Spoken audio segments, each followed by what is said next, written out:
Hey there, welcome back to Off the Mat podcast, where I talk to yoga professionals about their experience of this practice, both on and off the yoga mat. If you're new here, welcome.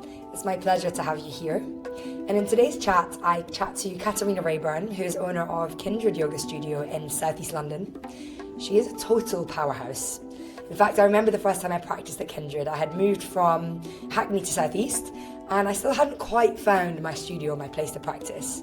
A good friend of mine, Zoe, brought me along to Kindred, and I distinctly remember that first class I went to. A proper community space where people come to share so much more than their yoga class. Kat embodies yoga in literally everything she does. From her relationship, to her work life, to her travel. I loved hearing more about her journey. We spoke about finding your Dharma or purpose, about how yoga can be a path or a guiding light towards helping you find it, and we dive deep into what the ultimate goal of yoga actually is. If you enjoyed this chit chat, I would really appreciate if you could subscribe, like, comment, or share this conversation with one of your friends. Welcome back to the next episode of Off the Mat podcast. I'm here today with Katarina Rayburn, who is an incredible yoga teacher and studio owner in Southeast London. We are going to kick today's episode off, as always, with a little meditation guided by Kat. So I'm going to hand over to Kat now, and I hope you really enjoy the episode. Okay, so if you could just come into a comfortable seated position, just somewhere where the spine is quite tall. I'm going to do the same. There we go. And then just close the eyes down and just allow your hands to rest anywhere that feels comfortable. And just see if you can start to feel the connection of the ground, of the couch, the softness beneath you, and allow that to root you down. And from that space, can you just start to lift up a little taller through the spine? So just feel as if you're being gently pulled through the crown of the head. Allow the jaw to release, allow the space between the eyebrows to relax. Let the shoulders relax down. And then just take a full breath in through the nose and out the mouth. And then just draw the shoulders up to the ears as you inhale. Drop them down. And then just seal the lip and allow the breath now just to come in through the nose and out through the nose. Feeling the belly expand as you inhale and gently draw in as you exhale. Feeling the ribs expand as you inhale and gently contract as you exhale. And perhaps you can begin to watch the breath as you inhale. It rises from the base to the crown. And as you exhale, from crown to base. Inhale from base to crown. And exhale from crown to base. And just continue with that very simple breath in and out. And as you do that, just start to familiarize yourself with the space around you. So feeling perhaps the sensation of your hands on your body, your clothes against your skin, the temperature of the air, any smells that you can notice, any creams you put on your body or your coffee or anything cooking around you. Can you see the light behind your eyes? Can you notice any particular colors? And perhaps you scan out a little more sounds of electricity whirring, doors closing, opening, just becoming aware of all of that. And whilst that awareness is there, your breath is still very present. That simple inhale and exhale has not changed. So just notice yourself in this space. Let all of those external sounds, smells, colors just drop away. And so all that there is that breath. Inhaling,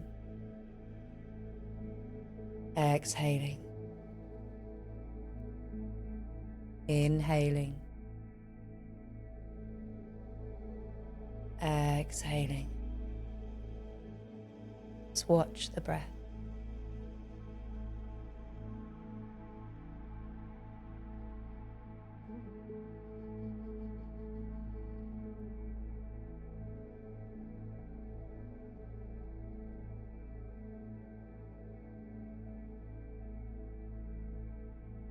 And if the awareness comes back, which it always tends to do, just acknowledge what comes up, process it, and then just let it go.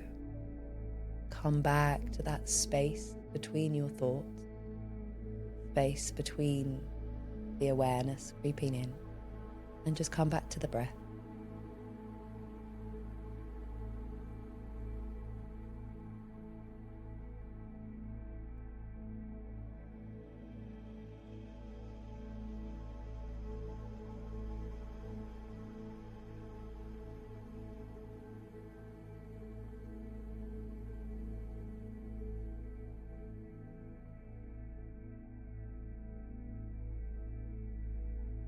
Begin to deepen that breath now. See how that breath moves your body physically.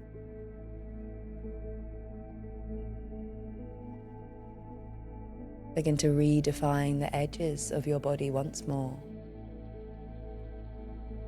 Invite the awareness to come back to the sound,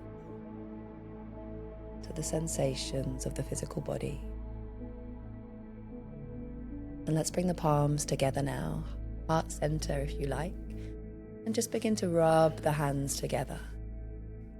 Not only to create that heat, but also to bring back that physical touch and awareness. And when you've got that heat, just gently place the hands over the eyes, bathing your eyes in that warmth. And then from behind the hands, allow the eyes to open so you adjust to the light. When you're ready, just gently release the hands.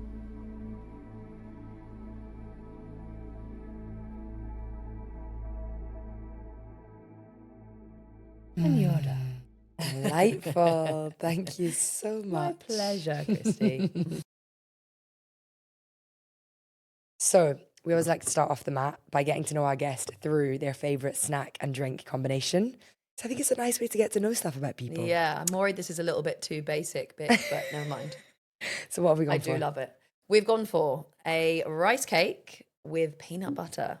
And it can be any nut butter, but peanut butter is a classic. Nice. And a little cup of Bilger's tea. And a cup of tea. Yes, delicious. Cheers, here we go. Cheers. Thank you very much. Welcome. Now I'm like, should have rethought that. We'd known it was 25 degrees today. A warm cup of tea. It is autumn, which is when we're filming this, which is confusing because it should not be as hot as it is today, but alas. Perfect, Christie, thank you. You're so welcome. So, Kat, when did you start seriously committing to your yoga practice? So, I would say it was when I was working as an actor in London. And it's quite a soul-destroying job to be in if you're not working. And that was my situation, sadly. I would do lots of commercials and things that just weren't very fulfilling.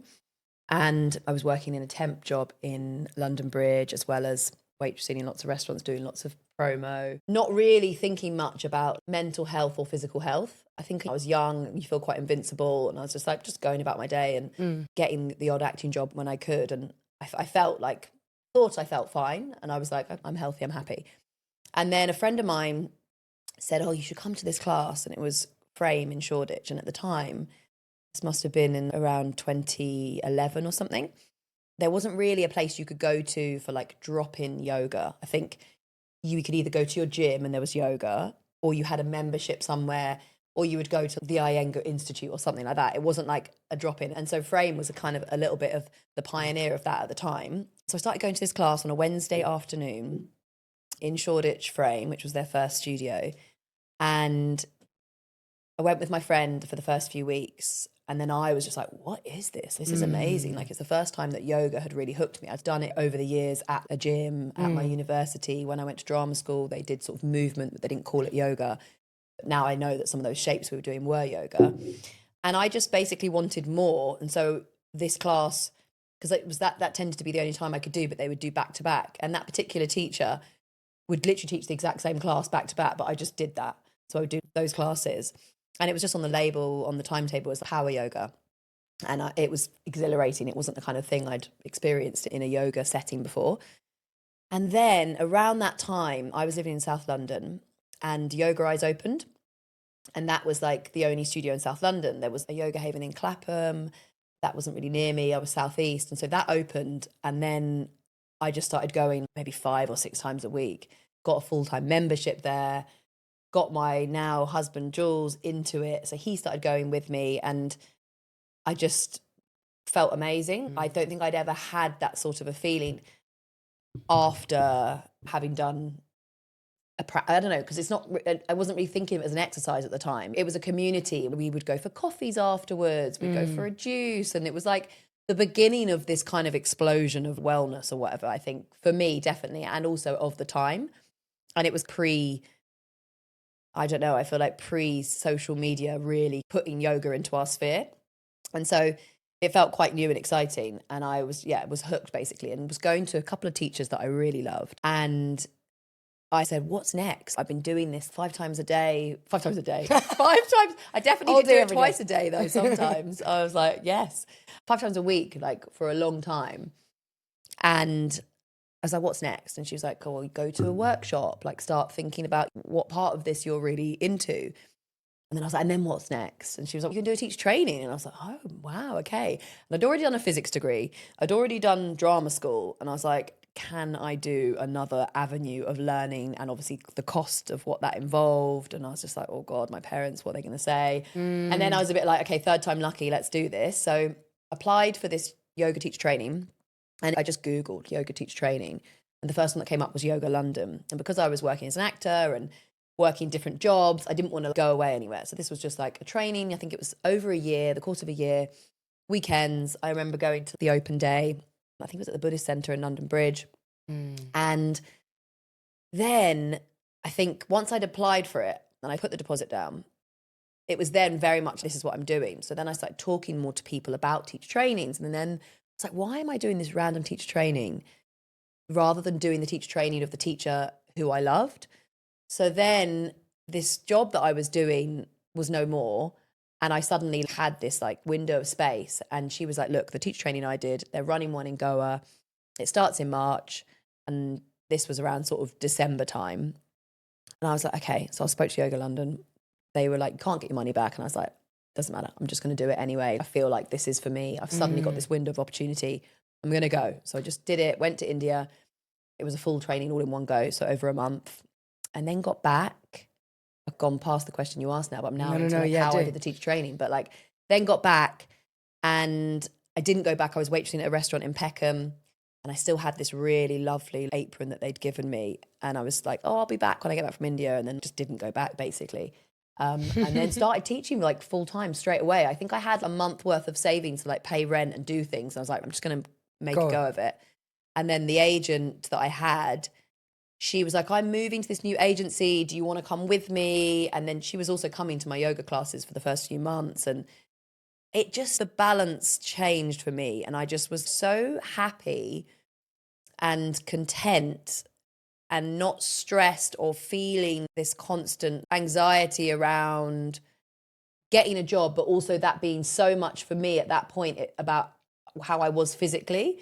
And I think that had maybe paid more of a toll on me than I realised through drama school and whatever, and through the audition process and just like how brutal that is. So yeah, so it was just really great. And I was like, wow, I'm really happy. I feel like this is just where I need to put my energy into. So yeah, that's how it happened. Thank God you did that 200 hour because look where you are now. Yeah, it was all, we went on from there. And I feel now that there are a lot of teacher trainings, it is quite hard for new teachers, but I feel like there probably weren't as many then. There definitely weren't as many studios.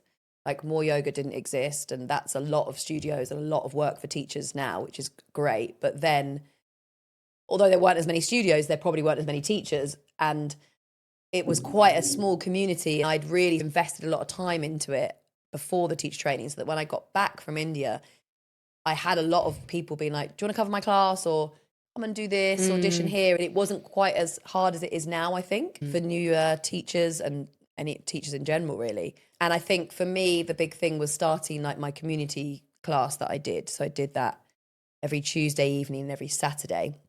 And that was just a local church hall near me. It's a very fulfilling thing because it's all you. You have found the space, set it up, you've brought the people in, and then you're holding space for those people. And I guess that was the kind of catalyst for then opening the yoga studio. But I was also very young and didn't have any dependence or so much responsibility. I was just me, my bike, all the yoga studios in London, just going around like mad, teaching in all of them. And obviously that's not sustainable. That sounds familiar. Yes. And I managed to do that for probably about 18 months. Yeah. And then I was just like, whoa, something needs to change. And then that was the idea of the yoga studio came in from there. And when you had that first idea, did you have this feeling like this industry, this space is where I want to be? And how am I going to make that a reality? Yeah. So I feel like initially, because I'm half Greek and my mum is from Greece and all her family is there and a lot of our life is entrenched in Greek culture and going to Greece. And my mum has a home there. There was always, from the very beginning of doing the yoga teacher training, my first thing was retreat. I was like, that is where my two worlds meet, Greece and yoga. I was like, that has to happen for me. And so that was actually before the idea of a studio was something that came as a sort of result of the classes at the church hall. So I did my first retreat in 2016, and I think I'd only been teaching really for 18 months. But I think because I felt so at home in Greece, it didn't feel very daunting for me at the time. But the idea of the studio was off the back of the church class that I'd probably been doing those for 2 years consistently. And, obviously there were the times when no one came. And then eventually I was having like 30 people. And I was like, there's obviously a demand for it in this area in Southeast London. We started to think about how we could maybe rent the church hall more regularly. And then obviously they have services. And so you can't rent it on certain days. And so then I was like, maybe I need to find a space to like rent. And then it escalated, and a friend of mine who was doing the food on retreats and day retreats I was doing, she was like, why don't I open a cafe and we'll open a studio and a cafe? So then Jules, my husband, who was boyfriend at the time, he was working a job that he really didn't love either. And he just was on some random mat leave position. And he was like, I'll just quit my job and do it with you as well. So it was 3 of us, Jules, me and my friend. And it was like that for the first 2 years of the planning. And then my friend decided that she wanted to have a kid and move to Brighton and not have a studio in London, basically. So then we just got rid of the cafe side of things. We can't do this by ourselves, the cafe. We'll stick to the studio. And then, it took a few years to find the space. And then we opened in 2018. And then, Kindred was born. Then Kindred was born, yeah. So with that first retreat that you did shortly after your teacher training, do you think there was an element of a bit of naivety of, I can do that? That's a big step to be just like, so I I'm going to do this. Now, whenever I'm talking to like teachers that are maybe more new, I would always say, do a UK weekend first. That would be what I would say. Or because I had family and knowledge of the place, and also there are different rules. Like some places are like, you have to pay this deposit, and then if you don't sell it, you don't get that deposit back. Whereas with the place I was renting, it was like renting through family. So I knew that if I didn't sell the retreat and had to cancel it, I wasn't going to then be out of pocket of the cost of the rental. So that was obviously a big factor. So I had that security. And some places, even if it's not through family, are more like open to flexible kind of rules and things. But that was that. And there was definitely like an attitude of, I'm not doing this to make money. I just want to do it to get the experience. Sold it for like very cheap. A lot of friends came, which obviously you can't rely on for business models, that your friends will buy into all of the things you're selling. Years later. Yeah. And get good photos from it. Use it as a bit of a thing that you can market from. Yeah, I think it was. And I was doing it with Mim. So that was at the time, my friend that was going to do the food. It was the 2 of us. So I wasn't going solo.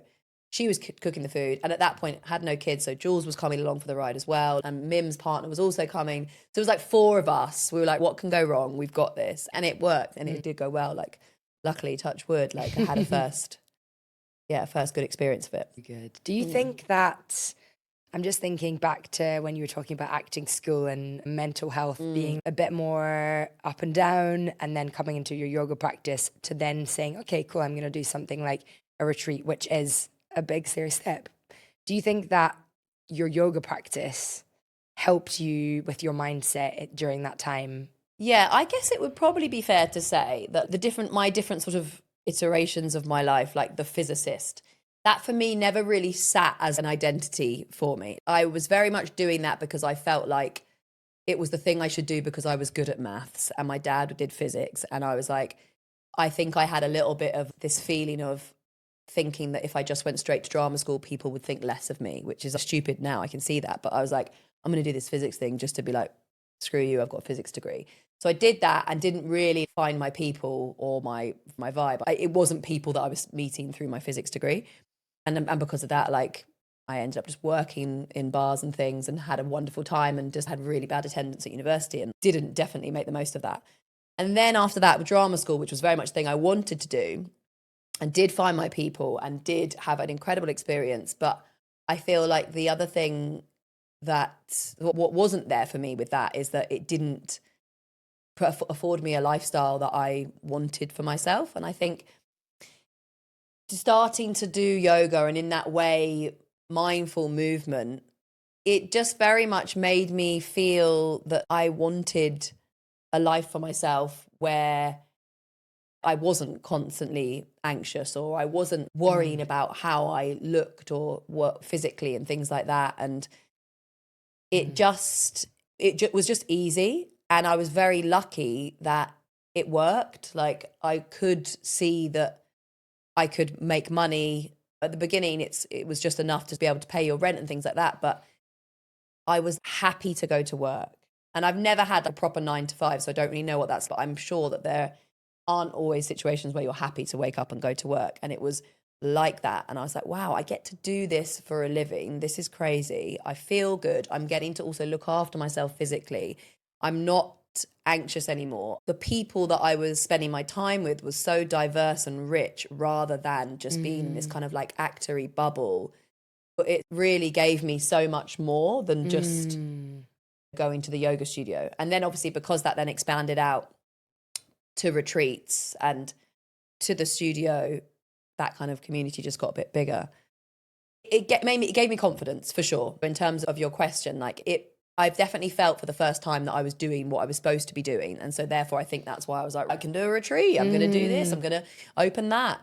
Because I felt like things were working for once. And just on that, I remember you shared a really beautiful video the other day on Instagram, which I replied to, and I think I even reposted it, just talking about the concept of Dharma or purpose, which is a big part of yoga philosophy.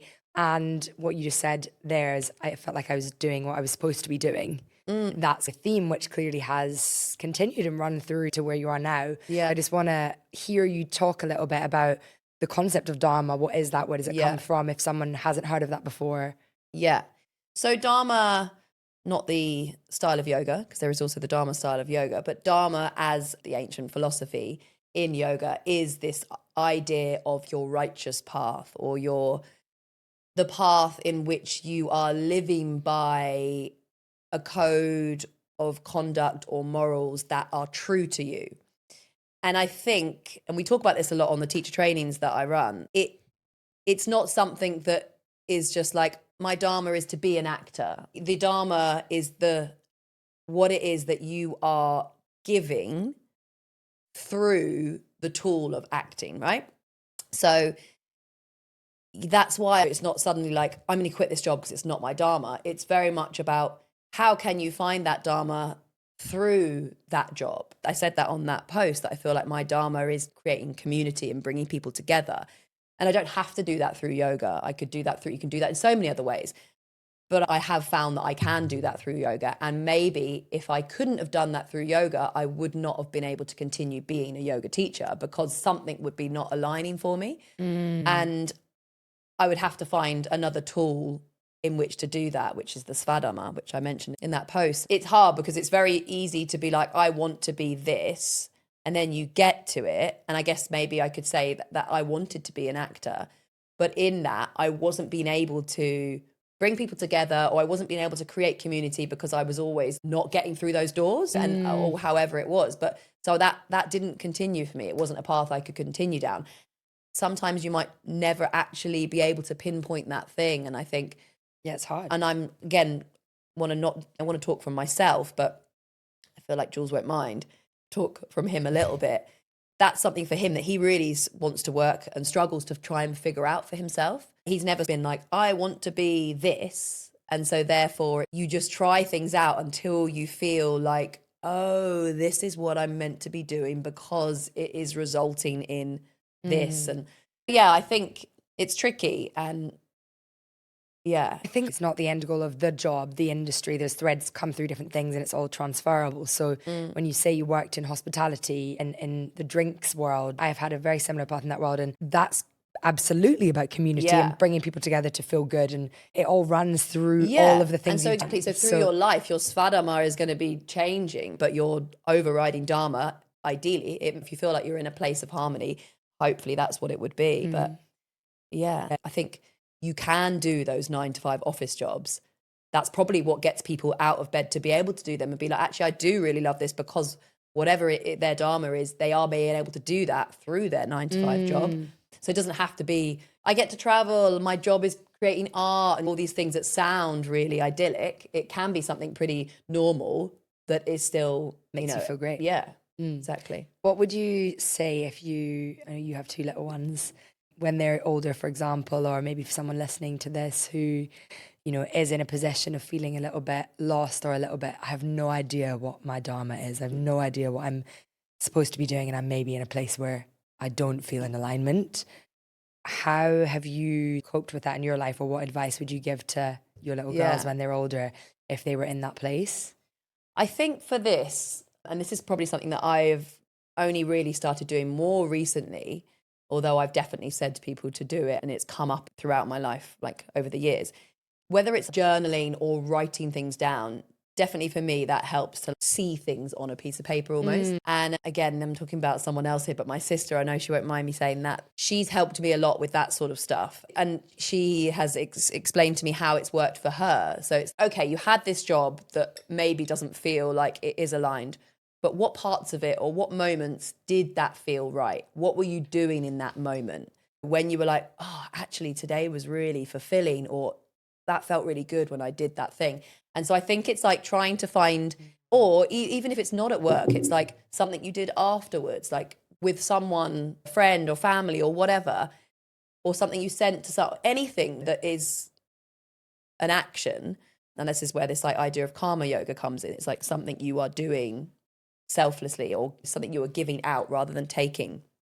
And if that felt completely aligned and easy, and it might have been that it's strenuous, I'm not saying it's not going to be hard work, but it didn't feel like something that is draining, was going against you. It was going with you. You were in that flow.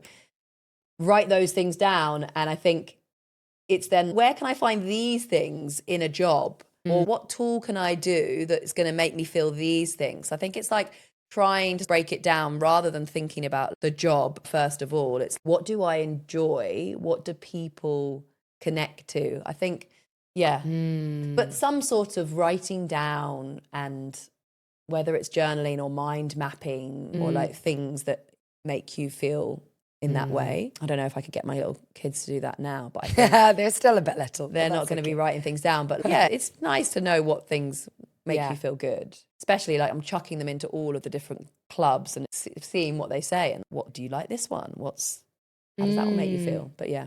So fascinating.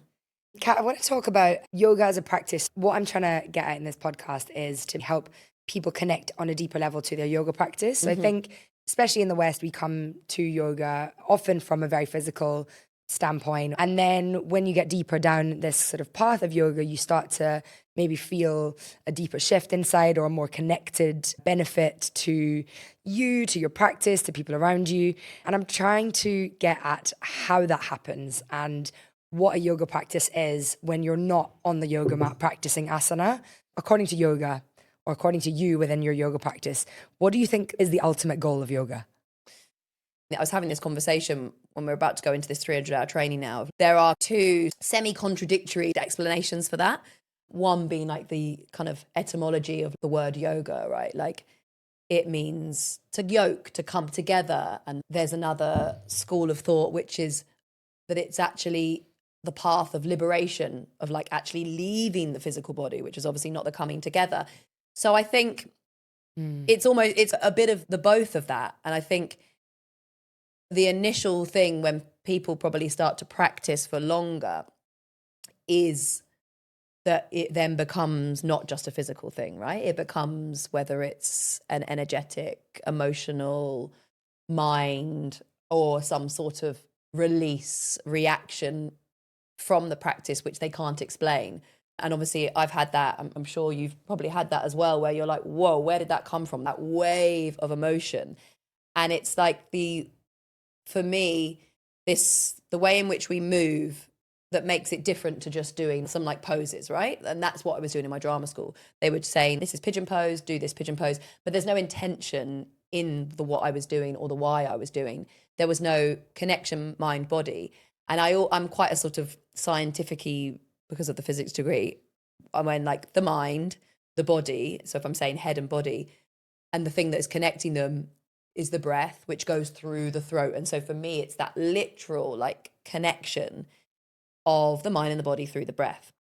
And the breath is the kind of carrier of the energy through the body. And so through that constant referencing to the breath and the moving, we are shifting energy, if you like, through the body. And sometimes that comes out and that is released, and that is like good, or it can also be potentially a trauma related release. But ultimately there is something that the connection of the breath and the body is having an effect on you. So for me, I think it's more about that idea of it being embodied and connecting and being aware. And I think that awareness then comes off the mat. When you're interacting with people, you are more aware of feelings and how your energy might impact someone else's, and how your words will therefore impact someone else's, your touch. You become aware. It creates heightened like self-awareness, but awareness of people and others. And yeah, I think that's why everyone should do it. But yeah, but the idea of this liberation as well is also, I also get that as well. Sometimes we just want to literally get out of our body. And there are moments where I'm practicing where you're so in it that you're just going through the motions, and without realizing, you finish that practice and you're like, whoa, I just feel like I've gave myself there 60 minutes of freedom, of liberation from my physical body, of liberation from whatever is going on in my day. So I think I like both of them make sense to me. But yeah. Absolutely. I love the idea that when you're in a physical practice, there's a lot going on, there's a lot of cues, and it directs your mind so much into the practice there. Your mind can't be anywhere else when there's so much going on, and there's the breath and the inhale and the exhale and the hand there and the leg there. You're so present within that class, and that's why it can be such a powerful kind of shift. I want to touch on and talk about the mind and the thoughts. We think about the yamas, the niyamas, like the way we talk to ourselves, the way we hold ourselves. We don't stop to think about that and contemplate that, really. I certainly didn't until I'd done my first 200 hour. And we dived into speaking about each of these non-harm, non-violence, non-stealing. These ancient yoga concepts are about checking yourself and noticing what's helpful and what's not helpful. When you are talking to people who are coming to do your teacher trainings about these ancient yogic concepts, how do you find it to make it relevant for the world that they're living in today? Especially on 200 hour, then people are new. The idea of these ethical or morals that are written in Patanjali, it's the 8 limbs path kind of thing is what we're talking about here of Ashtanga. That it can be quite overwhelming and intangible, that you have to bring it into an embodied or lived experience and into the present day of what the group are living in, right? And then you can start to extrapolate and be like, this is how it is in the ancient traditions. But what we do on the teacher training, which is actually really beautiful experience for me as well, because it means it's different every single time. Like, it's not like, here is a PowerPoint of the 8 limbs of Ashtanga, and here is a list of all the yamas and all the niyamas, and this is how they are good things, bad things, blah, blah, blah, blah. Like, it's not that binary. So the way in which we do it is we obviously have the yama or the niyama. Okay, let's like take one, for example, like you mentioned, ahimsa. And we say the definition. So it could be like, as you said, harming or non-harming, or violence, non-violence. And so it's more that we will say, okay, so this idea of violence or non-violence, where has that come up for you on the yoga mat, like in your yoga practice? And this is to yourself, and also how that might affect other people. Then it's like, where has that come up for you in your everyday life? And again, that might be to yourself or to other people. So you are getting someone to actually think about when have I experienced violence on the yoga mat? What do you mean? I'm doing my yoga. That's beautiful. But it's an example of pushing yourself into a pose and you injure yourself. That's like violence, right? Or you've received it. Actually, hopefully this never happens to anyone, but a teacher may have pushed you into a pose and they've injured you, or you fell out of something and you hurt yourself. And it's like, oh, okay, why did that happen? You start questioning that, and it's like, why was I doing that to myself? And sometimes it's good to push yourself, obviously, and sometimes actually you're harming yourself. Just take that as a little signal to calm down or relax a little bit or be kind to yourself. And then it's like, how has that happened in your daily life? So I think with all of these ancient wisdom practice and philosophies, it's how can we embody those scriptures? How can we embody those sutras? How can we embody all of that philosophy? In the world we live in right now. In the world we live in right now. Because otherwise you're just going to remember it like parrot form. You just read it and remember it. But I think it's so much more useful to embody something. And everybody's going to be also sharing their version of it. So then you have all of these wonderful examples that are also varied as well. And you have your own one. And the task is that you do have to find one for each of those things. And there will always be an answer, because it's really important when you embody something that it's your own thing you're embodying. Like, otherwise it's not embodied.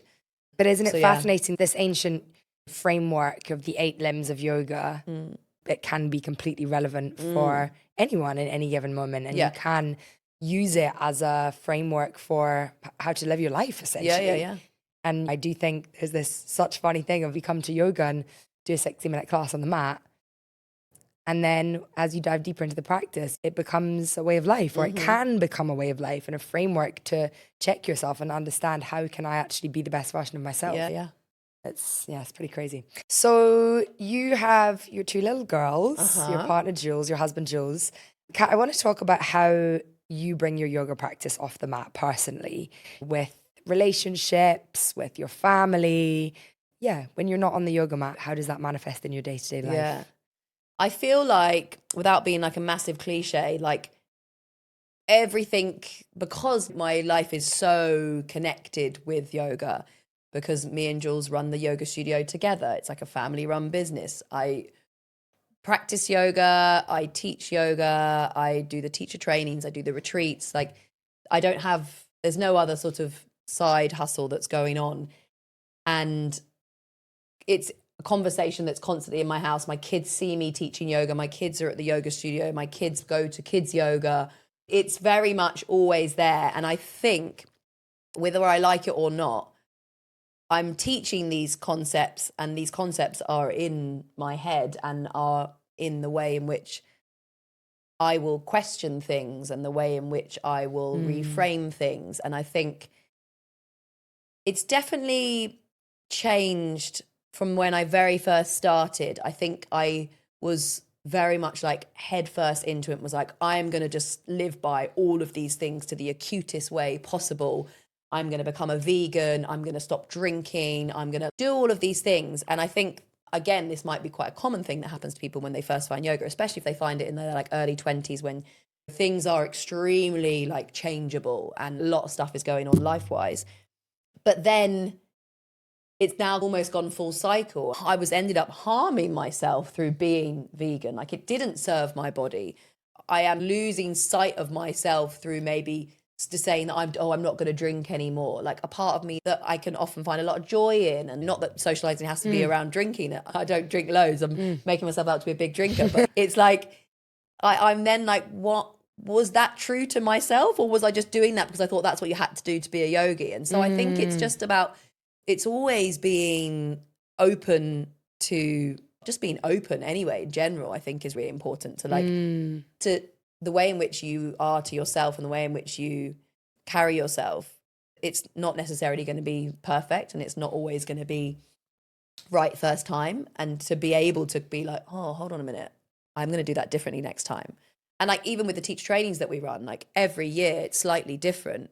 And it's not like we're like, the first one was perfect, we're sticking to it. No, not even going to look at that manual. It's understand that there's space for growth always. And the practice has definitely, and the philosophy has definitely allowed me to be more kind and patient to myself. And hopefully in my relationship too. Me and Jules have a very specific relationship where we literally live together, work together. We were talking about the fact that if you have a 9 to 5, you only have to really see your partner in the evenings and at weekends. And I'm like, me and Jules literally spend all the time together. And then in the evenings, we're just like, okay, we don't need to talk to each other now. We can just like, Silence. But no, I have to try and remind myself of all of those things within the relationship and like to really embrace like people are different and you can't put people to the same standard that you put yourself as well. I think that's a really important thing that I bring into like, that I need to remind myself when it comes to like relationships as well. And children, they are not literally going to just be you. They've got their own complete path to go. So intricacies. Yeah. Interesting. Kat, for someone who has perhaps not been on a yoga retreat, what are they about?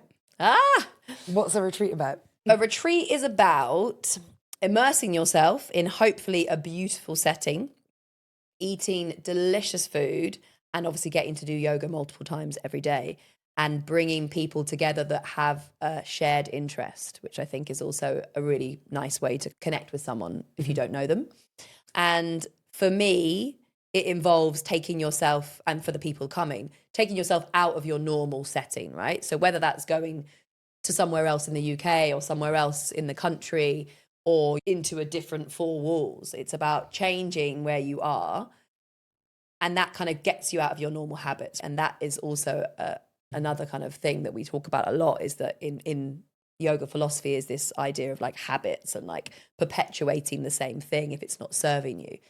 And so I think it gives an opportunity for people to get out and be like, oh, okay, I've now got a bit of time to think about how I feel physically, emotionally. My nervous system can hopefully start to calm down a little. And I just find it a pure joy, like to be able to get people to hold space for that. And I'm always a bit shocked at how even just a 2 days, 2 nights away somewhere can do that. It's amazing because it's just like people that are living in that rat race situation, like 2 days is a gift. And I love food and I love travel and I love yoga, obviously. So bringing those things all together is like the dream. Would you say that's your favourite part about the job? I love it all. I love the teacher trainings. I love teaching my studio classes. It's seeing those people that probably aren't ever going to do a teacher training or even want to go on a retreat, but you get to see them. And me and Jules always talk about how our friendship group is just, I think it's just very diverse, age-wise, what people do, like all of it. It's hanging out with people that you wouldn't maybe get the opportunity to if you, I don't know, took a less alternative path. But yeah. I love it. So, Kat, if someone who is listening to this podcast has enjoyed listening and wants to find out a little bit more about you, about Kindred, where can they find you? Where can you find me? You can find me at Kindred Yoga in South East London. Teach there Wednesdays, Thursdays, Fridays, Saturdays, and once a month on a Sunday.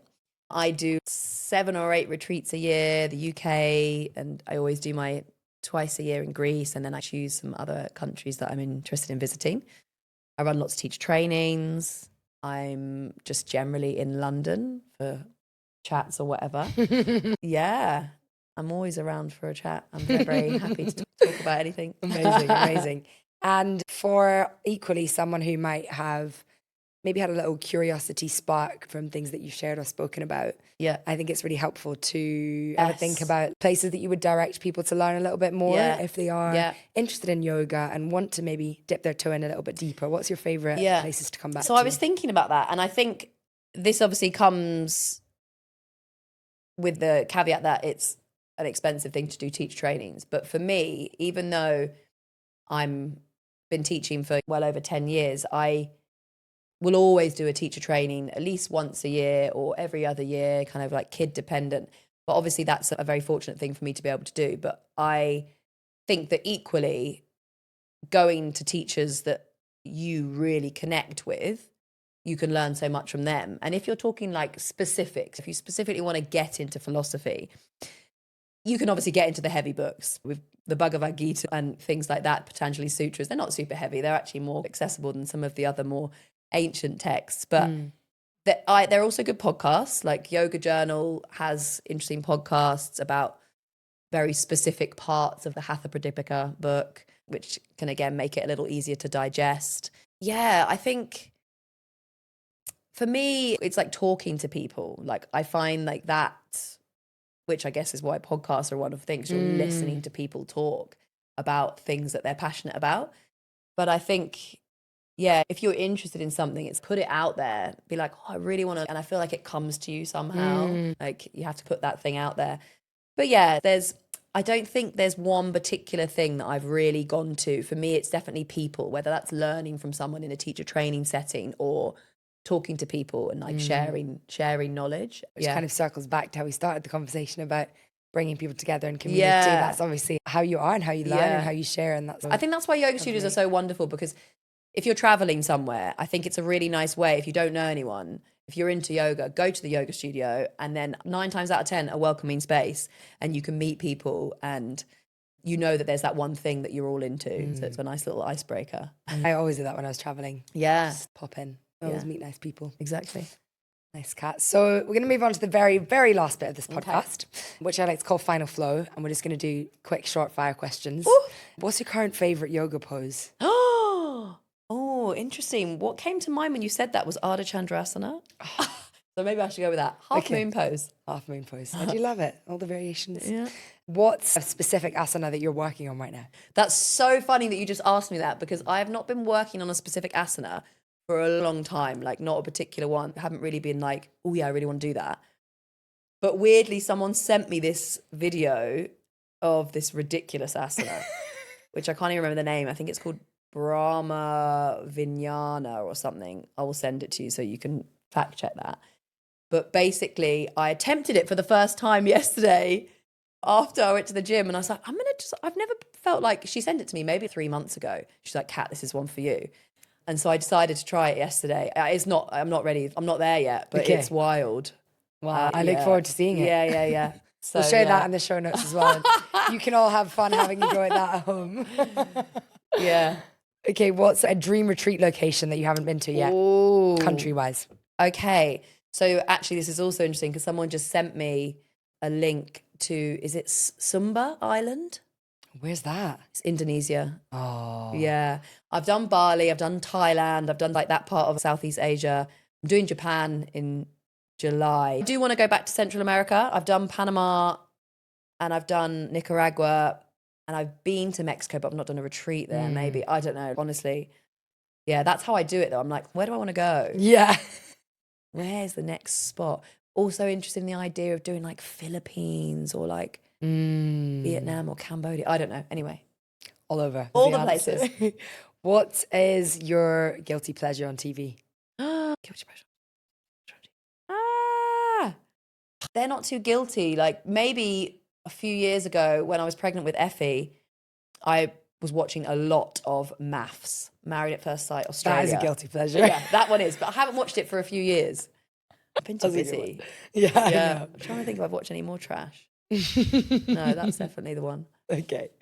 And last but not least, what's your current obsession outside of yoga? Well, I'm training for a half marathon. So maybe running. I wouldn't say it was an obsession, but like it's something that I'm following a program and I'm doing it. So it's like my new hobby. But yeah. Love it. Nice, Kat. It's been such a pleasure to have you on Off the Mat today. We give you a little hug. Sweaty hug. Oh, thank you, darling. Thank you so much for listening to Off the Mat with Katarina Rayburn today. We're going to share all of the recommendations, Kat's Instagram, her retreats and everything in the show notes. If you enjoyed today's episode, please give it a little subscribe and maybe a cheeky comment of what was your favourite part. And stay tuned for next week's episode. Thank you so much. You can find us on Instagram at Christie Night Yoga and at offthemat_podcast. See you there.